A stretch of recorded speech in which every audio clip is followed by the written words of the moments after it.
that you still have in Norman. And you also talked about some of the people you've lost. You mentioned Toby Keith, and obviously the OU community lost Ryan Miner recently. Just, Yeah, uh, should have said. just how much did those two relationships in particular mean to you? Um, well, Ryan hit hard because we had a great first year at Oklahoma. I think we were undefeated at home. I think we went 15-0 that year, beating everybody in the Big Eight plus Texas. Um, and he was our best player. Um, I can't tell you how many times I thank Billy Tubbs for leaving Ryan Miner because we wouldn't have won without him. And then I also inherited a point guard in John Notches and some other guys on that team. But Ryan was the star. Um, we built our offense around Ryan, but there was not anything in the game of basketball that he wasn't good at. And I had a great relationship with Ryan when I was in the NBA. In the offseason, my wife Karen and I have a home in Charlotte, North Carolina, and that's where I would go. And Ryan was coaching the Delmarva Shorebirds, the rookie league or A. I can't remember what league they were in, rookie league or A league. And I'd been talking to Ryan. He replaced Cal Ripken Jr. at third base with the Baltimore Orioles. He got drafted by Philadelphia 76ers. Everybody in Oklahoma knows Ryan's story.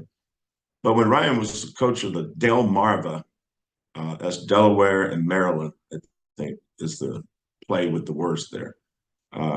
They came to Kannapolis um, to play a ball game. And it must have been 100 degrees because the game started, I think, at 7. But Ryan wanted me to be there at 4 because they were taking batting practice and he wanted me to speak to his team.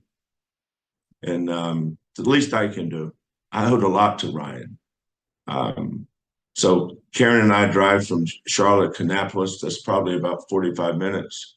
And there's nobody there. It's a minor league ballpark, mostly bleachers.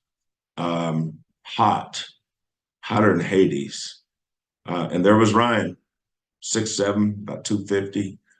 And I said, I wonder how many of these kids knew he was an All-American basketball player.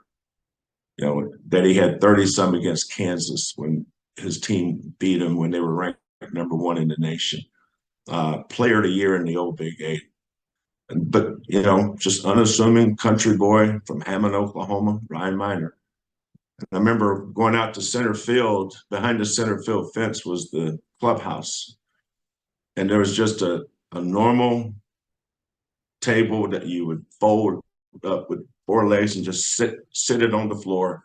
And on top of that, there was no tablecloth or any of that.